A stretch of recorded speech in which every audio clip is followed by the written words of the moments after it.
ಇವತ್ತು ನಿಮ್ಗೆಲ್ಲರಿಗೂ ಒಂದು ಸ್ಪೆಷಲ್ ಬ್ರೇಕ್ಫಾಸ್ಟ್ ರೆಸಿಪಿಯನ್ನ ಹೇಗೆ ಮಾಡೋದು ಅನ್ನೋದನ್ನ ತಿಳಿಸ್ಕೊಡ್ತೀನಿ. ಅದಕ್ಕಿಂತ ಮೊದಲು ಎಲ್ಲರಿಗೂ ನಮಸ್ಕಾರ, ಅಪ್ಪಿಸ್ ಕುಕ್ಕರಿಗೆ ಸ್ವಾಗತ.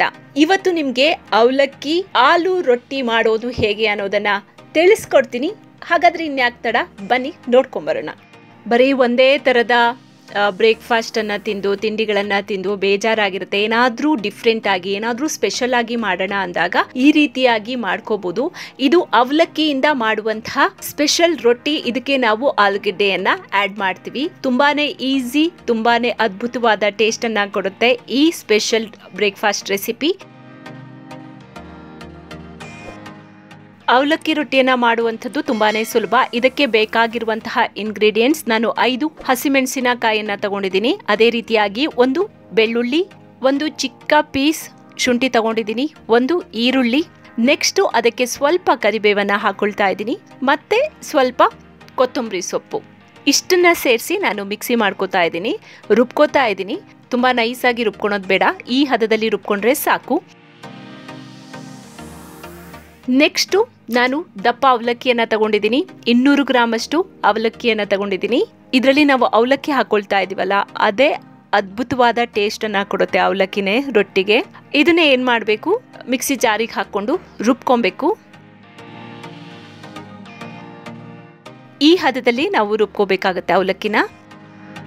ನೆಕ್ಸ್ಟು 2 ಆಲೂಗೆಡ್ಡೆ ತಗೊಂಡಿದ್ದೀನಿ, ಅದನ್ನ ನಾನು ಬೇಯಿಸಿದ್ದೀನಿ. ಮೊದಲೇ ಬೇಯಿಸಿಟ್ಕೊಂಡಿದ್ದೀನಿ ಆಲೂಗೆಡ್ಡೆನ. ಇದನ್ನ ಏನ್ ಮಾಡಬೇಕು, ನೀಟಾಗಿ ತುರ್ಕೋಬೇಕು ಆಲೂಗೆಡ್ಡೆನ. ಆಲೂಗೆಡ್ಡೆ ಹಾಕೋದ್ರಿಂದ ಅದರ ಟೇಸ್ಟು ಇನ್ನೂ ಜಾಸ್ತಿ ಆಗುತ್ತೆ.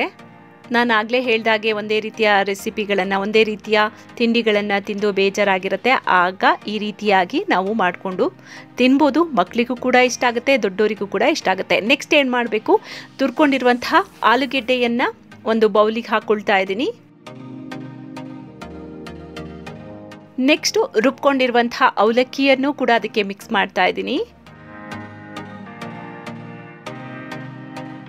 ಇದಕ್ಕೆ ನಾನು ಎಕ್ಸ್ಟ್ರಾ 1 ಕಪ್ ಗೋಧಿ ಹಿಟ್ಟನ್ನ ಮಿಕ್ಸ್ ಮಾಡ್ಕೊಳ್ತಾ ಇದ್ದೀನಿ. ಒಂದು ಚಿಕ್ಕ ಬೌಲ್ನಲ್ಲಿ 1 ಕಪ್ ಅಷ್ಟು ಗೋಧಿ ಹಿಟ್ಟನ್ನ ಮಿಕ್ಸ್ ಮಾಡ್ಕೋತಾ ಇದ್ದೀನಿ. ಅದಕ್ಕೆ ಸ್ವಲ್ಪ ಜೀರಿಗೆಯನ್ನ ಆಡ್ ಮಾಡಬೇಕಾಗತ್ತೆ.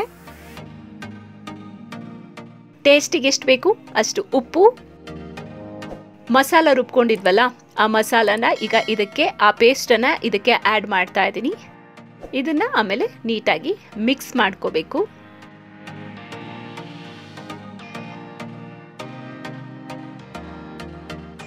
ಅದಕ್ಕೆ ನಾನು ಸ್ವಲ್ಪ ಅರಿಶಿನ ಪುಡಿನ ಹಾಕೊಳ್ತಾ ಇದ್ದೀನಿ.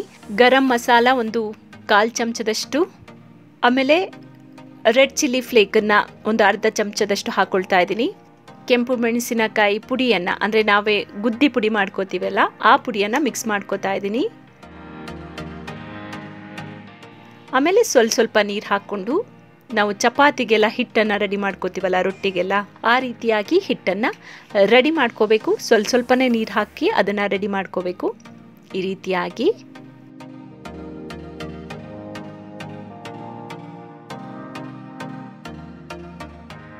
ಹಿಟ್ಟು ರೆಡಿಯಾಗಿದೆ. ನಾನು ಮೊದಲಿಗೆ ಈ ರೀತಿಯಾಗಿ ಉಂಡೆಗಳನ್ನು ಮಾಡ್ಕೊಂಡಿದ್ದೀನಿ ರೊಟ್ಟಿ ತಟ್ಟೋದಕ್ಕೆ. ನೆಕ್ಸ್ಟು ರೊಟ್ಟಿ ಮಾಡಬೇಕು. ನಾನು ರೊಟ್ಟಿ ಮಾಡೋದಕ್ಕೆ ಈಸಿ ಆಗಲಿ ಅಂಥೇಳಿ ಪ್ಲಾಸ್ಟಿಕ್ ಕವರನ್ನು ಯೂಸ್ ಮಾಡ್ಕೊಂಡಿದ್ದೀನಿ. ಈ ರೀತಿಯಾಗಿ ನಾನು ರೊಟ್ಟಿನ ಮಾಡ್ಕೋತಾ ಇದ್ದೀನಿ. ಚಪಾತಿ ಮನೇಲಿ ಮಾಡ್ಕೊಂಡಿಲ್ಲ ನಾನು. ಈ ರೀತಿಯಾಗಿ ತುಂಬ ಈಸಿಯಾಗಿ ಹೇಳುತ್ತೆ, ಈಸಿಯಾಗಿ ಬೇಗ ಆಗುತ್ತೆ ಅನ್ನೋ ಕಾರಣಕ್ಕೆ ಈ ರೀತಿಯಾಗಿ ಮಾಡ್ಕೊಂಡಿದ್ದೀನಿ.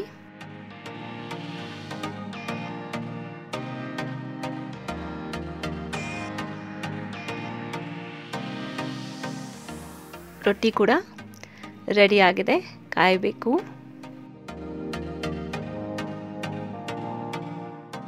ತುಂಬಾನೇ ಟೇಸ್ಟಿಯಾಗಿ ಬರುತ್ತೆ ಇದು.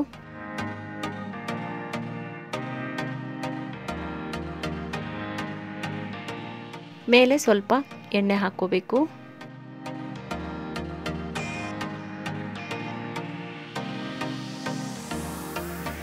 ಅವಲಕ್ಕಿ ಆಲೂ ರೊಟ್ಟಿ ರೆಡಿ ಆಗಿದೆ ತಿನ್ನೋದಕ್ಕೆ.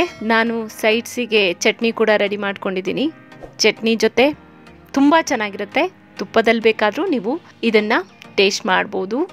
ಅಕ್ಕಿಲ್ ಮಾಡ್ತಾರೆ, ಗೋಧಿಲ್ ಮಾಡ್ತಾರೆ, ಸ್ಪೆಷಲ್ ಆಗಿ ಬೇರೆ ಬೇರೆ ಇಂಗ್ರೀಡಿಯೆಂಟ್ಸನ್ನು ಬಳಸ್ಕೊಂಡು ರೊಟ್ಟಿಗಳನ್ನು ಮಾಡ್ತಾರೆ. ಆದರೆ ಅವಲಕ್ಕಿಯನ್ನು ಕೂಡ ಬಳಸ್ಕೊಂಡು ರೊಟ್ಟಿಯನ್ನು ಮಾಡ್ಬೋದು, ತುಂಬ ಟೇಸ್ಟಿಯಾಗಿ ಮಾಡ್ಬೋದು. ಮಕ್ಕಳಿಗೂ ಇಷ್ಟ ಆಗುತ್ತೆ, ದೊಡ್ಡವರಿಗೂ ಇಷ್ಟ ಆಗುತ್ತೆ. ನೀವು ಕೂಡ ಒಮ್ಮೆ ಮನೇಲಿ ಟ್ರೈ ಮಾಡಿ. ನೆಕ್ಸ್ಟ್ ನನಗೆ ಅದು ಹೇಗೆ ಬಂತು ಅನ್ನೋದನ್ನು ಕಾಮೆಂಟ್ ಬಾಕ್ಸ್ನಲ್ಲಿ ತಿಳಿಸಿ. ಇದು ಇವತ್ತು ನನ್ನ ಸ್ಪೆಷಲ್ ವಿಡಿಯೋ ನಿಮಗಾಗಿ. ನಾಳೆ ಮತ್ತೊಂದು ವಿಡಿಯೋದೊಂದಿಗೆ ನಿಮ್ಮ ಮುಂದೆ ಹಾಜರಾಗ್ತೀನಿ. Thank you so much. ನಮಸ್ಕಾರ. ಆದರೆ ನೀವಿನ್ನೂ ಕೂಡ ನಮ್ಮ ಚಾನಲನ್ನು ಸಬ್ಸ್ಕ್ರೈಬ್ ಆಗಿಲ್ಲ ಅಂತಂದರೆ ಈ ಕೂಡಲೇ ಸಬ್ಸ್ಕ್ರೈಬ್ ಆಗಿ. ಧನ್ಯವಾದಗಳು.